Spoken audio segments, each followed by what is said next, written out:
Nu tā, vasara turpinās, un bukuriests arī turpinās, un tas ir ļoti labs laiks, lai papētītu, izmēģinātu dažādus medību veidus un dažādus pievilinātājus. Šodien man ir šāda svilpīte no outdoorexperts.lv. Universālā svilpe, te ir tāds maziņš caurumiņš, ar kuru var saukt lapsas.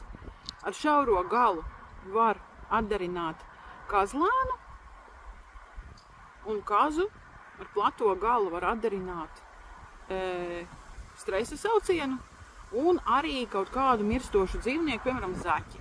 Tas nozīmē, ka šo svilpi var mierīgi izmantot arī plēsai medībām, kas ir riktīgi feini.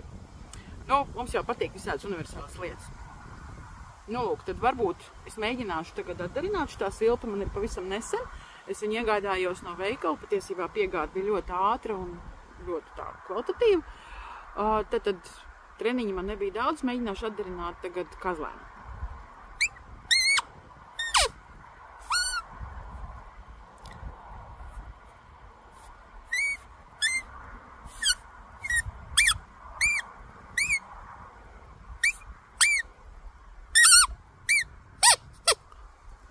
Diezgan patiesībā ir jāpielāgojās šitai svilpītei.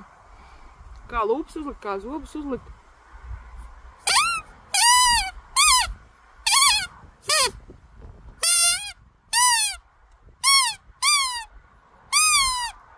Lūpas ir jāliek uz gumijas, un zobus jāvirza pa šito membrānu, bet stipri nepiespiežot. Jāmēģina variēt tās skaņas, jo tā kā tuvāk sākumam ir jūsu zobi, jo smalkāk ir skaņa.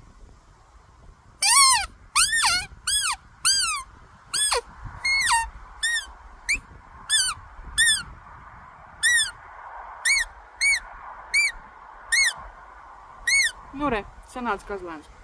Pa vidam arī visādi stresa skaņas un vaiprātīgu kazu bļāvienu, bet principā pamēģinot, redzat, pāris, nezinu, sekundes vai dažas sekundes ir vajadzīgas, lai saprastu, kurā vietā ir jānovieto zobi un kā dabūt vajadzīgo skaņu.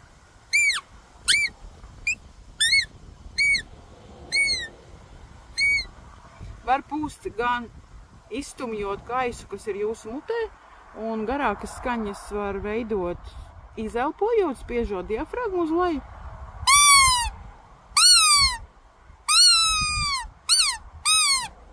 Un mēģināšu stresa skaņu šito galu uztaisīt. Tad ir tā, lūpas ir uz gumijas, zobi ir uz membrānas, bet ne sevišķi piespiežot, un pūšot jūs tā kā palaižat vaļā. Pijā, pijā!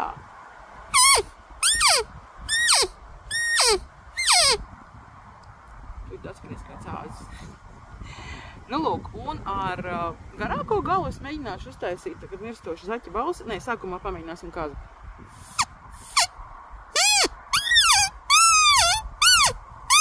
Arī var. Bišķiņ savādāk tā skaņa veidojās.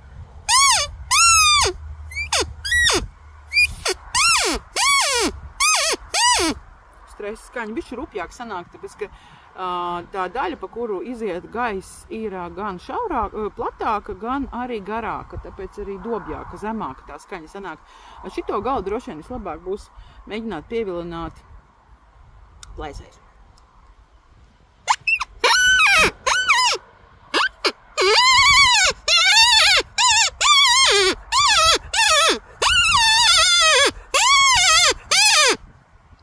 Ļoti viegli.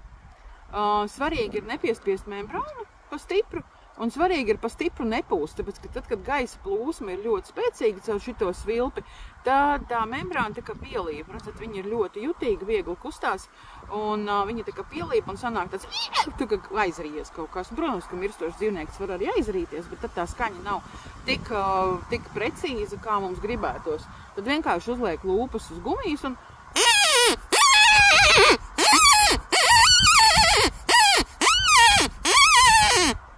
pat būtībā bez roku palīdzības var veidot ļoti atbilstošu skaņu. Vienīgais, ko gribētos šai svilpītē, lai te būtu kāda cilpiņa, lai viņi var uzkarināt kaklā, bet tikpat labi jūs varat uztaisīt, paņemt, nezinu, tur pebrāts gabaliņu, uzšūt maziņu tādu maciņu, kurā jūs ieliksiet iekšā, jo šito svilpi kabatā nesāt varbūt nevajadzētu, principā visas svilpītes ar membrānām, jo tā membrāna ir diezgan jutīga pret mehānisko bojājumu, un ja viņi salocīsies, tad skaņa vairs īsti nenāks ārā tā kā vajag. Nu, lūk, šāda svilpīte no internetu veikala outdoorexperts.lv. Ļoti viegli pasūtīt, ļoti ātri tiek atsūtīta, un kamēr turpinās buku riesta sezona, jums ir iespēja šo svilpīti izmēģināt. Tālūk, draugi mīļie, tā kā šaujam garām, jaktei būt, un pērciet visādas labas medību šteles, arī medību suņiem veikalā outdoorexperts.lv.